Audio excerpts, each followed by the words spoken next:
Well, after a 1 week injury break, we are back with another episode of Titus and Sergio's Variety Hour podcast.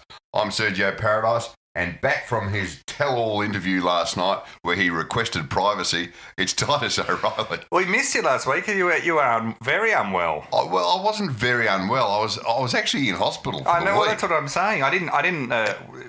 When you say you're in hospital for a week, it does imply that it was more than a broken toenail. Well, we all know this was cosmetic surgery. Exactly. And you look fantastic. I tell you what, I can't blink.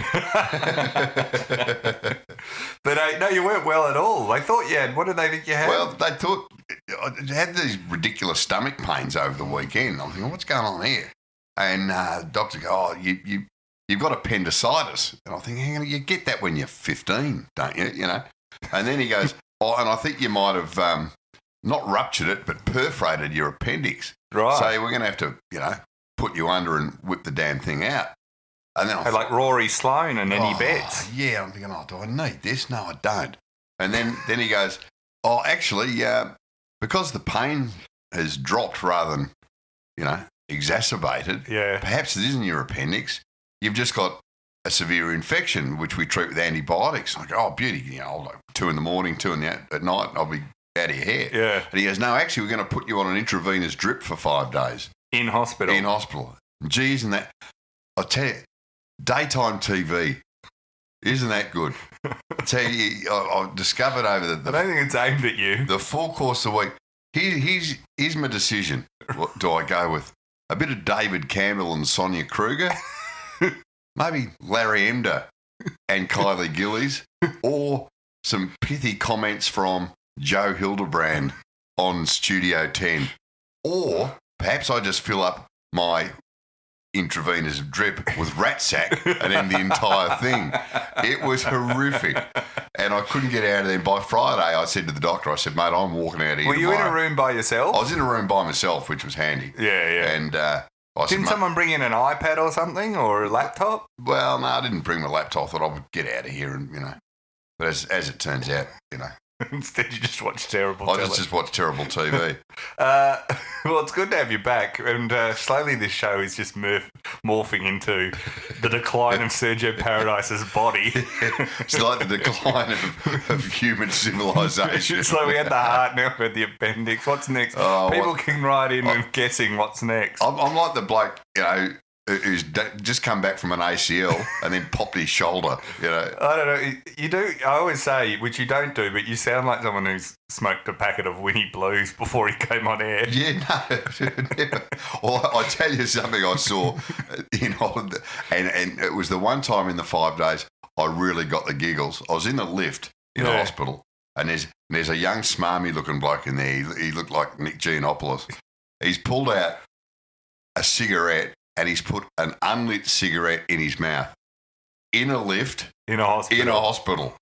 Just to look cool. And behind him, there's like a 90-year-old bloke on a gurney with two nurses. And I'm thinking, by God, I wish I had a lighter in my pocket. I would have just whipped it out and lit it, hoping he got sprung. I love when you go to the hospital and all the doctors and nurses are out the front smoking. All fagging on. All fagging away.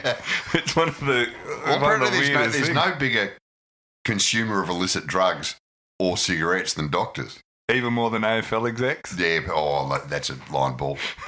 We should mention, we did do a show on Thursday where I mentioned you were sick, but the audio quality, I know for anyone that tried to listen to that, was horrendous. It sounded like we'd recorded it in a submarine. Did it? There was... Something was broken with the equipment, which I've since gone and got fixed. So I do apologise to everyone, but it was sort of a choice of, do we go on and put it up anyway and have something, or do we have nothing? Right. We'll have 3 this week because I've also done an interview with Ashley Brown about his book, People of the Boot, which I'll probably be putting up tomorrow. Which, correct me if I'm wrong, is about Jewish people in Australian sport. Yeah, it's the history of Australian Jews in sport. It's really actually an interesting discussion, and Ashley works at the AFL media, so we had a good chat about Ashley Brown. He's good. I'm assuming there'll be a chapter about Morty Bromberg in there, who is just a fantastic footballer. Yeah, it's amazing book actually. So that's probably going to go up tomorrow. So we're going to catch up. There'll probably be 3 this week. So that'll fix everything. We should also thank our supporters who keep joining and supporting us, and especially even those that stay with us, even more amazingly. Really? We should also mention that we haven't been all that reliable this year, I've got to say. Well, we have been overall, because we've done a few weeks where we've had 3 and stuff, and it's just, if your body stopped breaking down, you're the Daniel Wells of this podcast, you know that? Like, superb when you're in the side, but regularly just letting us... Just not on the park often enough. I thought of just doing, if you can't make it, just speaking myself for an hour, but I thought no one wants that. That said, come to my show where I'll be speaking by myself for an hour. We're recording this on Monday, so this Wednesday, which is the 6th, I believe. Oh, this has come around quickly. Yeah, is Wednesday night at the Comics Lounge in North Melbourne. I'm doing a thoroughly unhelpful history of Australian sports show, the Comedy Festival show. It's an encore one.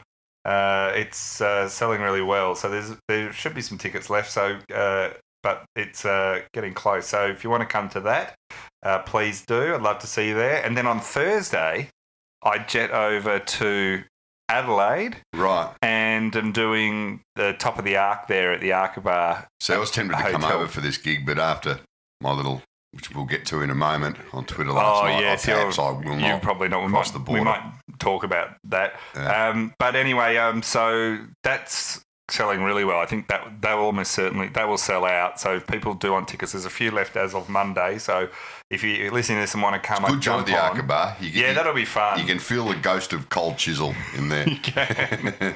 It's always fun knowing over there.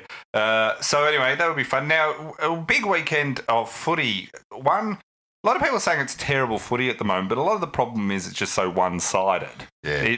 That's really, there's like this, I look through it all and the Melbourne game was one-sided, the Collingwood game was one-sided. Yeah. Richmond was only North, and Sydney was pretty one-sided over cut. Really only the North Hawthorn game and the GWS Crows game were close. But a weekend of quite a few injuries. The first one was, which you referred to in a second, we'll get into, but Jake Lever in the first quarter, in a fairly innocuous, just moved direction, really. Yeah, he did. Has done his ACL. Will miss the rest of the season. It's been confirmed. He'll miss out on a premiership in his first year. It is a big loss because he'd started to actually play really well the last 6 weeks and been a big part of. He was becoming sort of the linchpin of that backline, which is why they moved heaven and earth to get him. Yeah. And his first few weeks, he was the first one to admit it wasn't quite working. Yeah. But he's been playing that intercept role and been really good the last couple of weeks. So it's going to be a big loss for Melbourne. Weirdly, Melbourne are doing so well, and I'm not one of those people that thinks this is like an instant premiership year, like some people were saying about a week ago. But for the first time ever, I feel like if this had happened a couple of years ago, I'd be absolutely distraught. This, I feel like Melbourne do have the depth to possibly recover. At the same time, it just shows you when people a week ago were saying, only Melbourne, West Coast and Richmond can win the premiership. And it's round 10. Melbourne have not had, at this stage, almost zero injuries. Yeah. Like I think they had about 3 or 4 on their injury list, and none of them were. They weren't your best 22. They weren't in your best 22.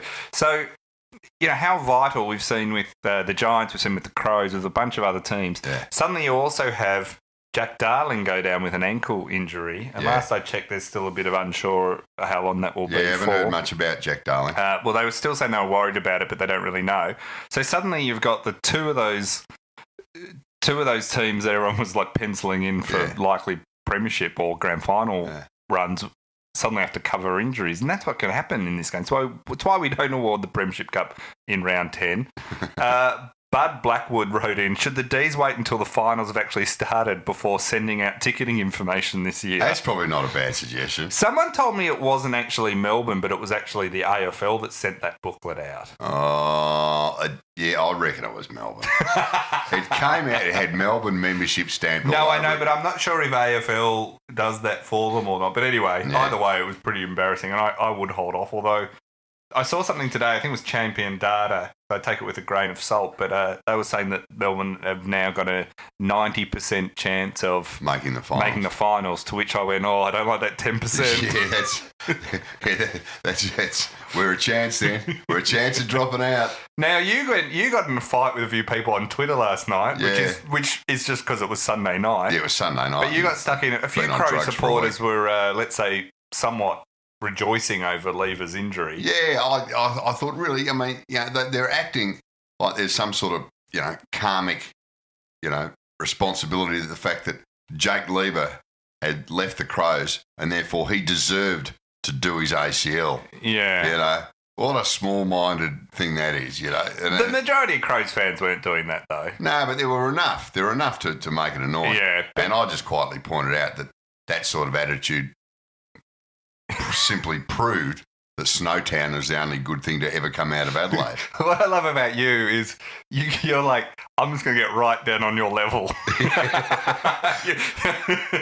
It's like, you remember Michelle Obama used to say, when they go high, when they go low, we go high. Sergio Paradise, when they go low, I go low.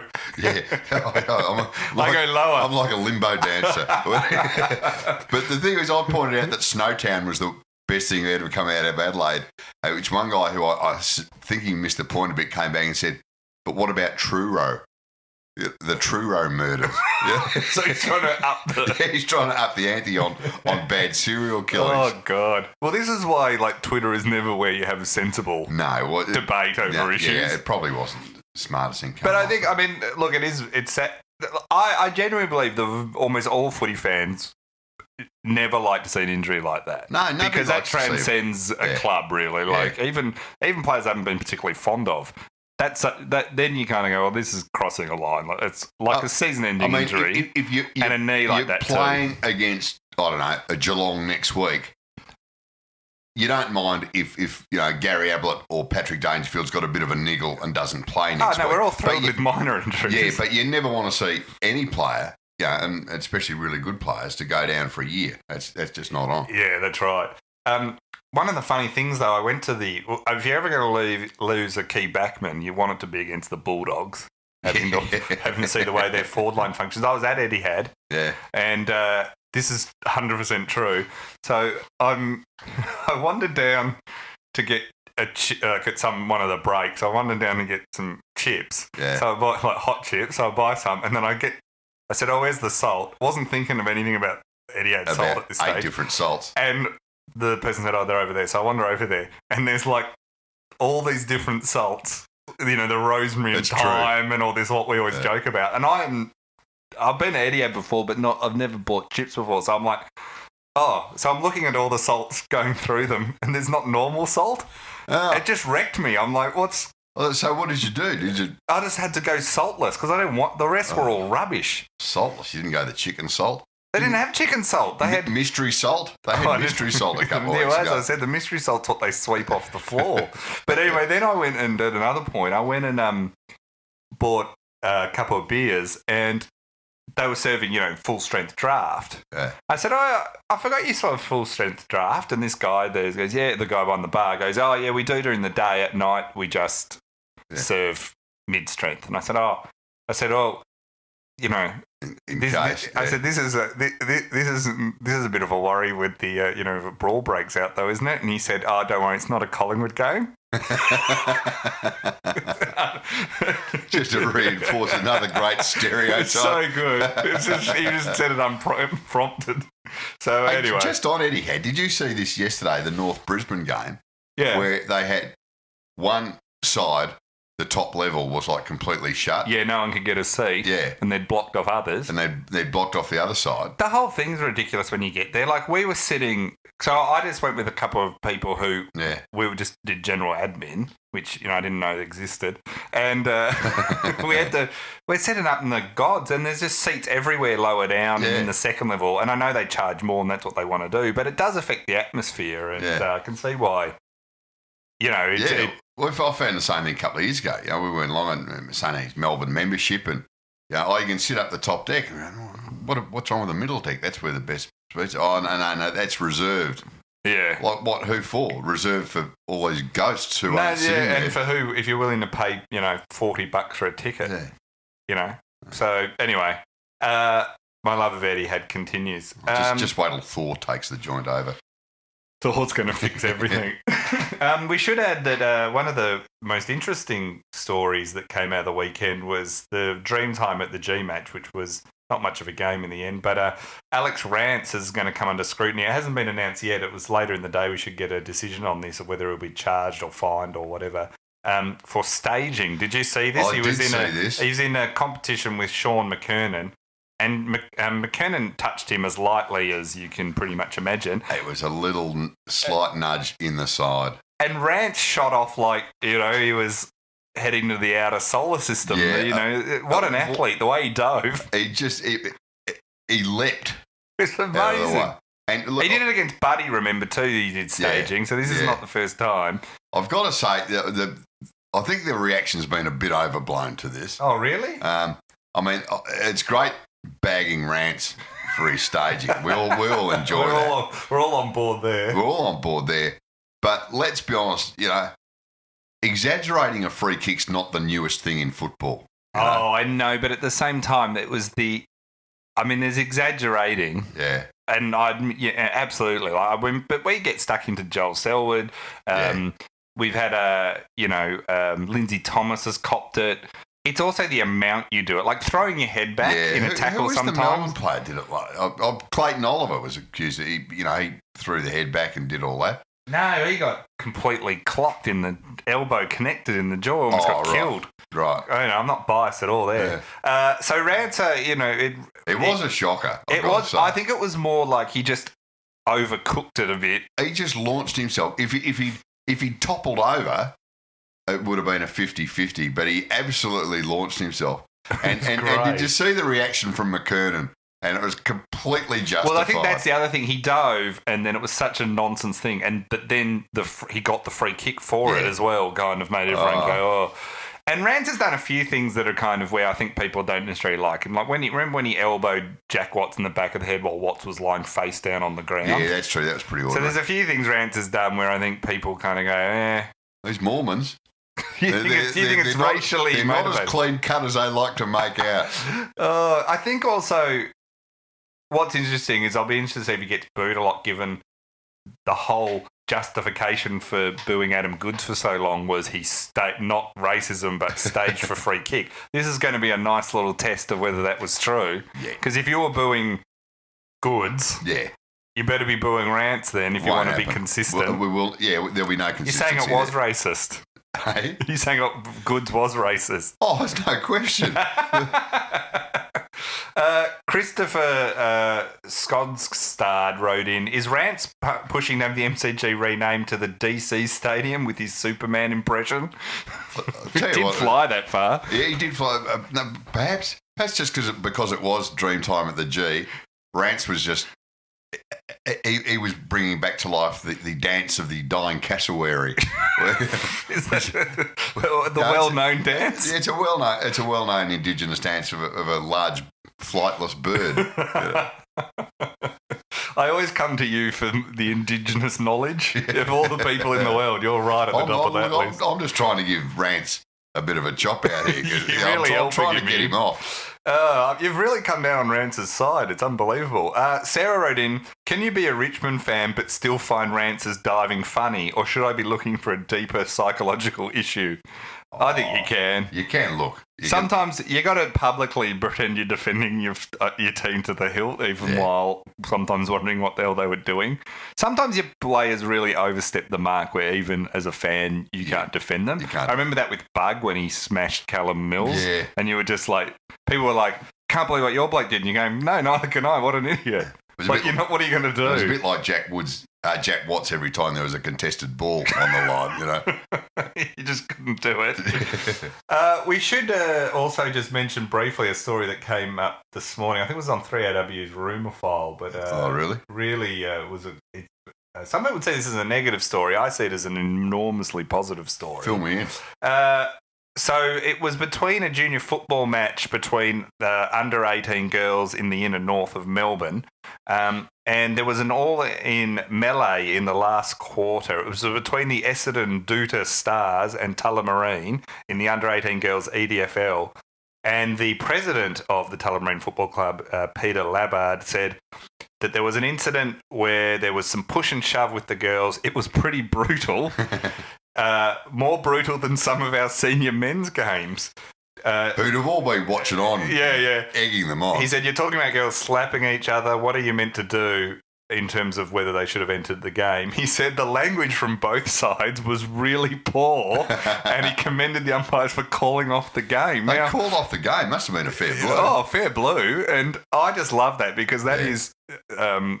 equality of men and women's football. We've been waiting for something We've been like waiting this. for this to just show that female footballers can behave just as badly as male footballers if given the opportunity. Would you go out and say that this could be women's football's coming of age? I think so. Well, there was one last year. I'm trying to remember who the players were, but there was one last year. I think it was Collingwood playing someone else, and she kicked her opponent, and instantly the team came out and said the next week, totally out of character. Yeah. And I was like, of course. Of course. Because no one that's ever kicked anyone or hit anyone in football has it ever been in character. No one ever comes out and goes, yeah, this is what you'd expect from so-and-so. Yeah. Unless you're Robbie Muir or somebody back in the day. Yeah, back in the day maybe, but they've still tried it on. Yeah. So what a cracking story that come out. The Douta Stars versus... Tullamarine. I mean, we don't condone this sort of behaviour normally, but it's just nice to see that we've got that happening. Yeah. Talking of violence, crowd violence. Hasn't that kicked off in I managed to go to Adelaide Stadium and not see any violence. Were you in the exclusive medallion club though? No, because that's where a bit of it's happened. But another one was in the Legends Bar, and I was not in the Legends Bar, but after the game, I was in the bar next to that. I think it was called Live Wire. I don't know if it's still called that. Because I was watching the end of the Port Hawks game. Right. And managed to not get glassed or anything. So that's, a positive. You've dodged a bullet there. You sure have. But, I mean, there was like 2 in successive weeks, wasn't there? Well, there's been like 3 or 4. Because there was a glassing down in Geelong. Yeah. The AFL fans... That doesn't necessarily have anything to do with football, though. A glassing in Geelong. Yeah, that's right. I think that was... Bomber Thompson's flatmates. The AFL Fans Association president, Jerry Eamon, I don't know how you become, I think they have votes to become the AFL Fan Association board. Didn't realise there wasn't. Yeah, there is. Fan Association. I don't know how. What do they do? What do they... Well, they lobby for... what they believe fans, but I don't think the AFL really recognise them. I was about to say, I don't think they've got much pulling power. Well, the AFL don't care about people unless you give them $1 billion. Yeah. But anyway, he said that it's the prevalence of of violence that was occurring this year was keeping children away from the footy. He said, I know fan violence is a concern for parents because of the feedback we get.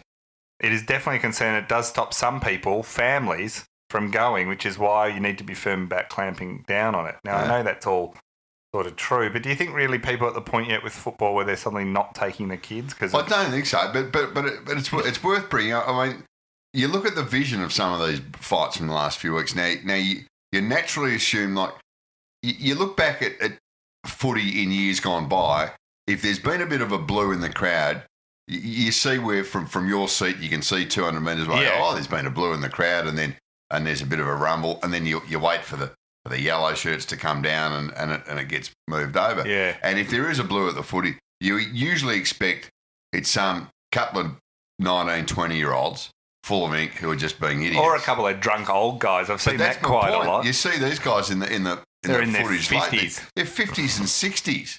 You know, blokes in suits who are just pissed and want to punch on. Yeah. I mean, it's just ridiculous. And you say people aren't deciding yet not to take their kids there, and they probably aren't, because hopefully these are just, a couple of isolated incidents. Yeah. But I tell you, it's not the sort of thing you want your kids to see. But don't you think, I think it's been a bit of a myth that there's no violence at AFL games. I just think all that's actually changed is now it's caught on cameras. Well, because I can remember numerous occasions where I've seen fairly sizable brawls. I mean, I'm not saying week in, week out, but over my whole time going to football, I've seen it occasionally from now and then. And now I think they all get recorded. Well, that's true. I mean, and then the media who used to not report on it because, to be honest, if there's not footage, who cares? And a lot of it happens not in the stands but out the back or in the car park. The media don't have any footage, or there was a fight. It's not worth them doing a story on. But now they're getting all this great footage. There's no question that it's far more easily accessible. But I mean, in the bullring bar in the members last year, I did see a bloke swear when his pie wasn't hot enough, and what's the world coming to? Yeah, I mean, really, he should. Was he not even wearing a blazer? Well, what private school did he go to? Did you ask? Oh, I think he was a Scotch boy, an old Scotch boy. They're a sport brats. They always have been. Look at you, just burning bridges left, right, and centre today. You've already annoyed South Australia, and now you're going after the Scotch. Yeah. Well, so I think they're going to. The Victoria Police said that they've caught some of the people involved in some of the early ones, and a few of them have been banned for life from Etihad Stadium and had their AFL membership cancelled. One was a 46-year-old guy who was at the Collingwood Western Bulldogs one, and I banned him for life. But what's this? Just from Etihad? Can't the AFL just say, mate, you ain't going? Well, I think there's talk of that. You ain't going to the footy. I think there's talk anymore. of that with some of them. Yeah. See, the members, if you're losing your MCC membership, is pretty brutal because it's like 18, 19 years to get it. It's 27 years to wait. And if they take it off you for disciplinary reasons, you're never getting it back. You ain't ever getting it back. No.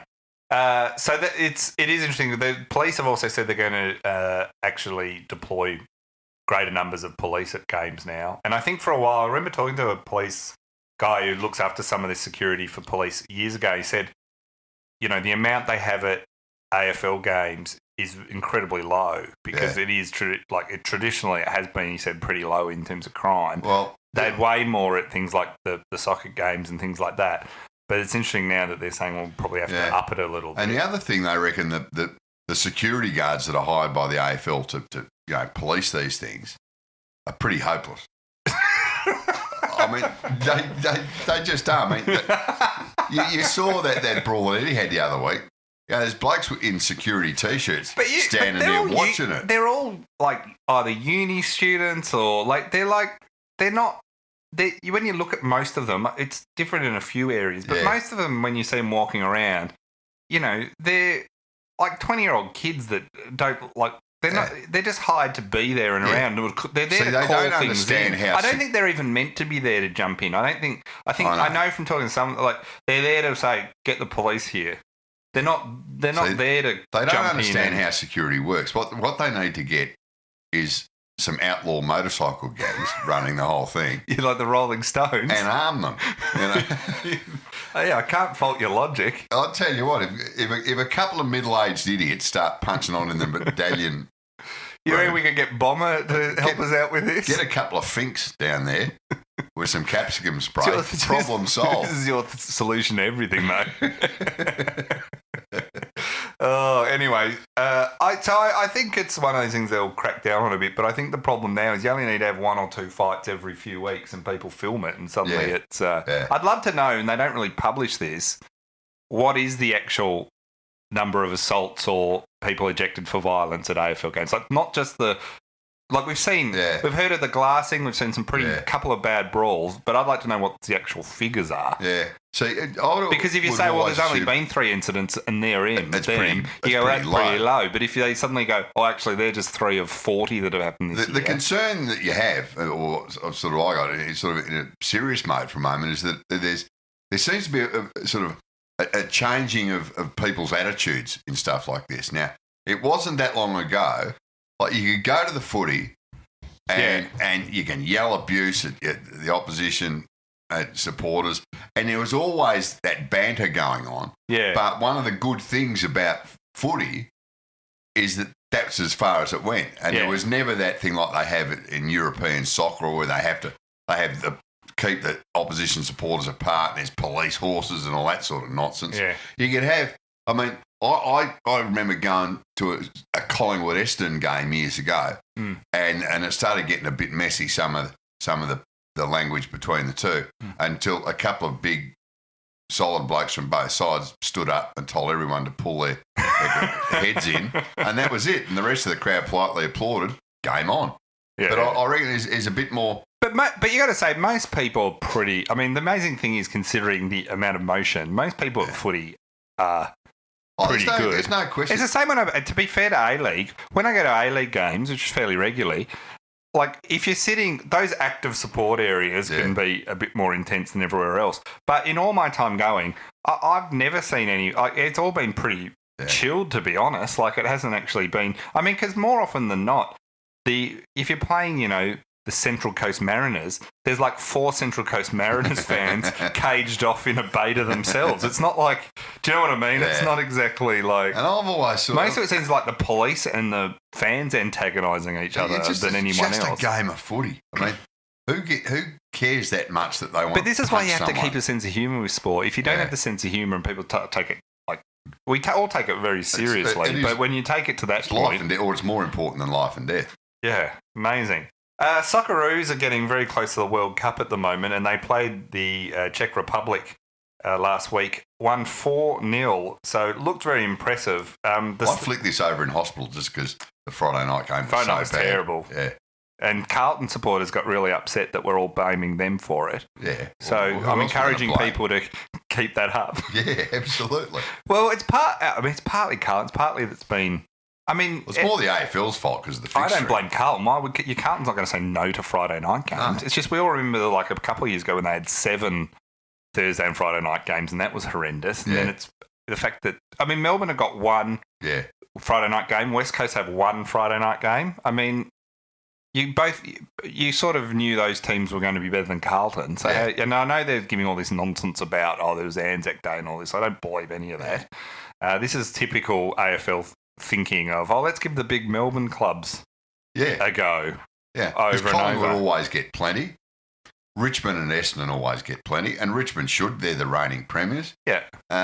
Essendon, you could argue they were never going to be that great this year, but you could also argue some people and say thought they were going to be great. They could be top 4 this year. Some so you people see thought that. Yeah. But there really is no excuse for the fixturing of giving so many to Carlton. No. It's just absurd. It'd be like... And I know they were talking about, where I don't believe the AFL for that excuse is they're saying, we had to incorporate Anzac Day and Good Friday and the way the days fell. I'm like, you are ruthlessly about money all the time, and you are letting your ratings go down the toilet. So there's no way they set out to do it like this. Oh, no. The fact that, they just announced this week that TV figures have dropped that much this year. I was surprised that they dropped that much. And it's purely because most of the Friday night games have been shockers. You're thinking years, you always sort of gild the lily a bit in retrospect, but you think over the years, some of the great Friday night games, Sydney and Geelong or Hawthorn Geelong, they go down to the last 10 seconds and they're just absolutely sensational games of footy. But this year, the thing about people are talking about scoring being incredibly low, which is absolutely true. But part of that, I think, is reflected on the fact that they're incredibly one-sided games. Yeah. So one team scores well, the other team is just hopeless. Yeah. Like it's actually more the inequality. Yeah. I actually thought last 2 seasons have been really fun. Yeah. So I think this is like not the consistent historical trend. Everyone's acting like, but the last season was one of the most entertaining seasons I think we've had in quite some time. So, I think this can be turned around, but there just seems to be a lot of games. And these things always feed on themselves. Like the talk about the last 2 weeks, I reckon, not nearly every game, but probably 6 or 7 out of the 9 each week have been one-sided, which just makes you think even more that all the games are crap. Yeah. Anyway, that's good Socceroos chat we're doing. Yeah, it is. So you flicked over to Socceroos on Friday because the AFL game was boring. Yeah. And how did you find it? This was actually quite entertaining, but in some ways, while the Socceroos scored 4 goals to 0, statistically they were on the back foot the whole game. It didn't actually look like they were playing. The most interesting they were just converting thing up the about other the end. game was the size of the crowd. I don't think I've ever watched an international soccer game where you could hear the players talking on the field. Well, it was a neutral venue, and it's in Europe, so it's not like... It was in Austria, wasn't it? Yeah. So it's not like every neutral country. It's not like it's in London where there's heaps of expat community. It's not like the World Cup hasn't started, so a lot of Australians obviously haven't gone over there yet. Yeah. But, it wasn't a huge crowd. No. But, as you say, you can only beat what's thrown up in front of you, and 4-0, you'll take that any day. The next game's Sunday, 10th of June against Hungary. And then for people wondering... Were they having that as far from Hungary as possible? Yeah, it's another... I don't know where that one is. It's in Europe. But the next one, then people wondering when the World Cup actually kicks off. Saturday, 16th of June is the opening World Cup game for the Socceroos where they play France. That's not far away. Yeah, it's coming up. France. So okay. So we're almost there where the nation will care about soccer for at least a week or so. And then we'll lose 3-0 against France and we'll flick back to the footy. Yeah. And then go, this is boring. So, it's always enormous fun if the Socceroos do well. Yeah. Like, if they get on a bit of a roll, the country swings right behind them pretty quick. Oh, yeah. There's no doubt that the World Cup is a huge event. Oh, yeah. Every pub and big screen in town will be jumping for that couple of weeks. Serena Williams is about to play Maria Sharapova, and a reporter asked her in a weird exchange, said, and this is at the French Open, about 14 years, the journalist said, I've waited about 14 years to ask you this question. After the 2004 Wimbledon match with Maria, which is where Maria famously beat her, which is a rare occurrence, he said, I had the opportunity to interview Donald Trump on his Los Angeles golf course. And he said that Maria's shoulders were incredibly alluring, and then he came up with this extraordinary analysis that you were intimidated by her supermodel good looks. My question is, have you ever been intimidated by anyone on a tennis court, and what are your thoughts about the occurrence? Williams responded, I honestly don't have any thoughts about that. I can't say I've ever been intimidated by anyone, which I would absolutely believe. That's all, that's it. See, this is why the Germans lost the war. Now, the other thing isn't it? The Williams also went on to level a lot of criticism at Sharapova because Sharapova in her book, talked about Williams a lot and said that beating her loss to Sharapova at 2004 Wimbledon final led her to her current amazing streak against Sharapova and her general form because she was so upset. It's driven her ever since, which Williams said is just complete nonsense, and everything in the book is nonsense, and she couldn't believe how much the book was about her. Sharapova's book was about Serena. Oh, it's quite obvious. She's in fact beaten her all the way back to 2005.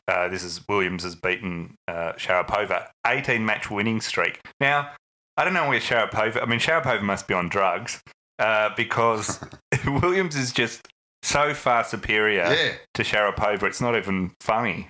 And you can see Sharapova's just so obsessed with Williams, but for the wrong reasons. It's a bit like you golfer, you Phil Mickelson, with Tiger Woods. Like Phil Mickelson openly says, I'm a pretty good player. I won 2 Masters and all that. Yeah. But at the same time that I won 3 majors, Tiger's won 18. Yeah. So, I'm a good player, but there's good players and then there's him. Yeah, that's right. And that takes nothing away from him, whereas Sharapova keeps making excuses. Yeah, like she's in some way in the same ballpark and is somehow responsible for Williams being as good as she is, whereas she's just better. What I do like is Trump's analysis that Serena was intimidated by Sharapova's supermodel good looks and her incredibly alluring shoulders. Have you ever been intimidated by someone's incredibly alluring shoulders? I've admired them, but I couldn't say I've been intimidated by them. All she's saying here is that Trump was putting in work. Who cares? I love how the journalist said he's waited 14 years to ask this. Yeah, you see, the Germans, they don't let anything go. Oh, amazing. I think we all get intimidated by alluring shoulders. It's just one of those things. A strange story that would be at home at a women's football match. Bare knuckle boxing's returned to America for the first time in, I think it's in 100 and something years. And this is what a more than that, fully sanctioned legal. Yeah, so the first ever US state-sanctioned bare knuckle boxing match was on last Saturday night. It was some ex-MMA heavyweights fought. It was, and there were some women that fought on the card. It was a bit of everything. It was at a hockey rink in Wyoming. Now, Wyoming is pretty much, if you don't know it, a rural state that is basically truly still the Wild West. Yeah, it is. It was 2,000 fans turned up to watch it. It was on pay-per-view, and if you see any pictures from it, and I would suggest not looking for it, a bloody mess, because there's a reason they wear gloves. Bare knuckle fighting. I mean, the main match, it stopped after the second round because it was so brutal. Fans are lined up for more than an hour. It's the first legal bare-knuckled event in the US since 1889. Who sanctions this? Is Wyoming, the state of Wyoming. So you think about, talk about America going backwards at a rate of knots. Now bare-knuckle boxing is legal in America, and just about everybody in that stadium would have been carrying who had handguns on there. It could have been an absolute. Did you see that FBI agent? Oh, yeah. Have you seen this? People should Google this one. He was an FBI agent off duty, and he was having a few drinks. He was at some bar, and he's dancing on the dance floor, and he's really putting in the moves, and everyone's formed a circle around him because he's just so into it. Yeah. And he pauses to do his big ending, and he does a backflip, and he lands the backflip. Yeah, it wasn't bad. And as he lands it, his gun falls out of his holster on the floor, so he goes to pick it up really quickly, and as he's trying to pick it up, he accidentally pulls the trigger and shoots into the ground. Bang. Hits a guy in the leg who's fine, but had to go to the hospital. And I was reading, they said, we're looking into this. Obviously, it's not something you should do while carrying. And I'm like, well, do a backflip while drunk dancing. Did we really need someone to show us that this was it's a weird bit of footage? How will his FBI career go? Probably. I think no difference whatsoever. He'll either get promoted. Yeah, probably get promoted. No, I think he's done. The other great thing about this bare knuckle boxing is that, as you say, the hockey rink that they had it at usually hosts kids' birthday parties. Hey, Tommy. It's your 10th. We're going to the bare knuckles. I'm actually torn. What's more brutal, the bare knuckle boxing or a kid's birthday party? I know what I'd prefer to go to. Getting to our listeners' questions, Big Al's written in, how can the footy world get Mark Neal to Collingwood? Oh. Well, he was at Collingwood. They won a premiership when he was there. He was at Collingwood before he went to Melbourne, wasn't he? Yeah, I tell you what, Richmond have ruined the feel-good story that was Mark Neal's sacking. Because we were all enjoying that. Reese Martin wrote in, what form of non-verbal communication will Don Pike use this week? Interpretive dance or mime? I'd like to see him with a ventriloquist doll. You think that would be the best? Oh, I think it'd be good. I'm all for new ways of getting through to AFL Falls. Luke Beveridge famously read them All the Places You'll Go by Dr. Seuss, which is a kid's book, to get through to them. Don Pike tried the staring. Yeah, I think Malcolm Blight famously tried to have sort of like an American Indian spiritual Billy sit-in. Brownless tells a story. He got all the players to sit in a circle and smoke an imaginary peace pipe. That's right. And pass on the imaginary peace pipe. And they got spanked. Yeah, they got flogged. Yeah, they never did that again. So coaches do some weird things. I think interpretive dance is always a good way to get a message across. Yeah, unless you've got a pistol in your back pocket. Yeah, that's right. Unless you're an FBI agent. Whenever you see some interpretive dance as part of a protest, it instantly turns you onto their side, doesn't it? Oh, yeah. Sean Brennan said, is Love Island Australia an acceptable viewing alternative to the Fremantle Dockers this year? No. There'd be more scoring. There would, although I must admit, when I was flicking around... Oh, here we go. I was flicking around the other night. I copped a bit of Love Island. Did you? I did. And I thought, why is it only Hawaii? Lucky you were on antibiotics. Why is it only Hawaii? Why can't Love Island be slowly consumed by lava while the contestants are still there? Is that where it is, Hawaii? The Love Island. That's where the lava is. No, I know where the lava is, but where's Love Island film? I don't know, but I'm just saying. Rock Nest Island? Magnetic Island, Yeah, somewhere that used to be a leprosy colony would be the best place. Some dump owned by Clive Palmer. I must admit I haven't seen Love Island. Yeah, don't bother. No? Nah.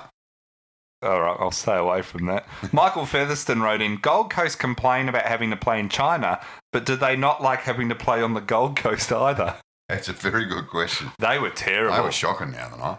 Oh, did you see it? You've seen everything because you're in I was flicking around and poor old Stewie Dew, he was because they seem to have been improving Gold Coast. A lot of people had written them off before the season, but they looked like they sort of turned the corner a bit.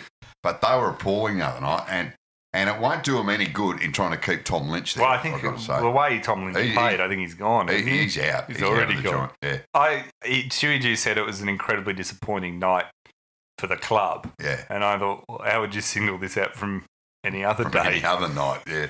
This kind of sums up the whole experiment, really. Yeah. It has not gone well. No. When you see the amount of...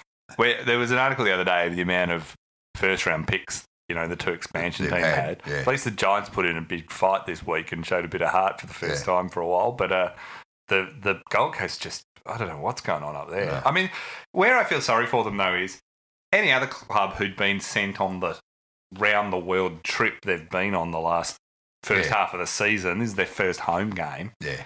I mean... Oh, yeah, they haven't had an easy run of it this year, there's no question. But every game stands on its own 2 feet, and you've got to at least try and deliver, and they just didn't. They just pulled the pin the other night. Terrible. And that's what Jill will be spewing about. Yeah. Rhombus Isotope wrote, will the AFL investigate how an AFL game broke out in Launceston during Matthew Nichols' whistle concert? Now, this I didn't see, but this is the... Old Matthew Nichols, he gets a bit happy with himself, doesn't he, with the look? The Power supporters are going to be furious at how Hawthorn's midfield of 4 umpires really whipped into shape in the last quarter. There were a few. I mean, I thought the Port had lost a lot of momentum and a lot of it was their own fault, but there were a few decisions. The thing about watching the whole weekend, like I watch every game this weekend, and the amount of terrible umpiring decisions and on top, like the Rance one's an example on a bunch. And I know it's pretty hard for the umpires when players are actively staging like that, which is where I think I hope the match review panel come down fairly hard on Rance, because I think you need to do it now that we can, after the game, look at the footage and see where people have staged. Yeah. I think they do need to throw the book at them. I think they need to miss weeks to actually, at least a week to actually say, don't do this. Crusoe won't give Rance a week. Well, but I think they should. I mean, if you're going to stamp it out, that's what you have to do. A fine. I agree. And they go, I agree. If you, I've got to say, if you're getting paid $800,000 a year to play footy, and a fine of $1,000 and $1,000, you don't even notice it's gone. Nah. But a week you will. But I don't think they will. Just while but it's such a blatant one. Like, it's not, if they don't do it to that, you'll never do it to anyone. And they've done it to... Will Chryso suspend Nat 5? Well, I think Nat 5 should be suspended. I agree with that, totally. I can't see the counter argument there with Fife. I'm aware that if Fife gets off this one, it proves once and for all that the whole system is completely corrupt. Well, it's not so much corrupt, it's incompetent. It always has been. Yeah, it's always been incompetent. But if they let Fife off because he's leading the Brownlow at the moment, or right up there. Yeah, but I've never bought into that's why they do things. I just think they're just completely inconsistent. Yeah, but I also reckon there's a little bloke in the back office who keeps a tab on all the Brownlow and votes. says, don't do it. They don't. But we've had ones where, but if that was true, we've had quite a few times where it seemed like someone who is very close to winning or has won it has missed out. Yeah. So the conspiracy doesn't always work, I guess, is what I'm saying. Yeah, but if Nat 5 gets suspended, you watch. He won't get a vote for the next 10 weeks. Yeah, be all like, well, be interesting. I don't know if anyone at Freo should get votes. Yeah, well, that's true. Let's not encourage them. It was pretty interesting down at the other thing that was amazing about the umpires this weekend is 50-metre penalties. They were handing them out like there was a quota, and the complete inconsistency around the mark now of being too close to the mark area. 1 minute, and just so I'm not biased, there was one moment where Jesse Hogan wandered right past the mark. 1,000 times should have been called, and they just didn't call it. And then the next minute they're calling other ones that, are just exactly the same. It's just so absurd. It's the consistency. I think that also should be the intention of the player, right? If the player's obviously going past, but is obviously running to another position and is really not interfering in any way, is just because players have to physically be somewhere sometimes. They can't just teleport. Then I think the umpires need to actually be more understanding of what the player's doing. I agree with if that. the player's lingering, it's all over the joint. if the players run in to be into the area, or they're lingering, then yes. But if they just happen to be, running past at great pace, or to get to another, to get back into the contest. If a player crossed the mark or ran in between, that makes sense. The player and the mark and the guy with the ball, sure. But to this, as you say, players, running up and down the field and they're a bit too close is just ridiculous. And again, it's so inconsistent. But to be fair, it's hard to say. Is it within 1 metre too close? Or is it 2 metres? Is it 3 metres? You just don't know. But what you're saying is there was a world record number of 50 metres.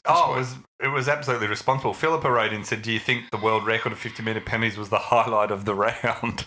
It certainly went close. Yeah. Because there were so few either that highlights. Or Razor Ray in his green Indigenous outfit. Did you notice? I was too busy yelling at Razor on the big screen more often than not, and I reckon it was the green outfit. Well, the way Razor Ray umpired that game as a Melbourne supporter, I'm not thrilled with him. The Barge Man wrote in, do you also believe that the Bulldogs winning the 2016 flag was the worst thing that could have happened to them? Look, I agree with this because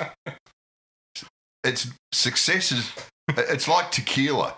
Right. It's not for everyone. And I just reckon the Bulldogs, success is just not for them. No, they don't. They've had a bad reaction to it. They don't handle it well. They waste no time in getting back to their old... We're never doing this again. Yeah, they get back to their old habits very, very quickly. Has a coach ever gone so quickly from superstar guru to what the hell is he doing? Faster than...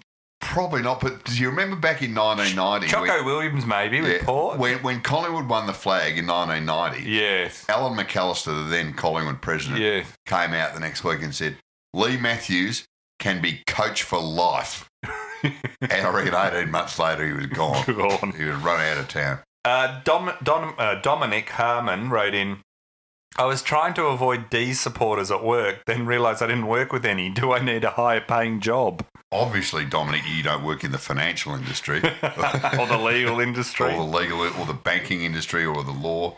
Or with the just the incredibly rich people who, idle rich. Yeah, Dominic, most of us. I've got to say, if your line of work has you wearing a fluorescent shirt, you're not going to run into too many Melbourne supporters. If you're wearing high vis, that's it. Yeah. If you're working with your hands, basically, I think that counts most people out. Okay, we're going to pick a winner for the T-shirt. Do you want me to do it? I'll tell you who I quite like is Michael Featherston. Gold Coast complain about having to play in China. Is it true they don't like playing on the Gold Coast either? Oh, very well done, Michael. We'll be in contact, get your address and everything. Thanks to everyone who sent me their address. I've reached out to a few people that I owe T-shirts to. I do have the list, as I always say. I'm starting to get them out. And it's good to have Serge alive and well and back in the saddle again. Although probably, everyone's thrilled to hear your thoughts on daytime TV. So there has been a positive come out of all this. We'll see you later in the week.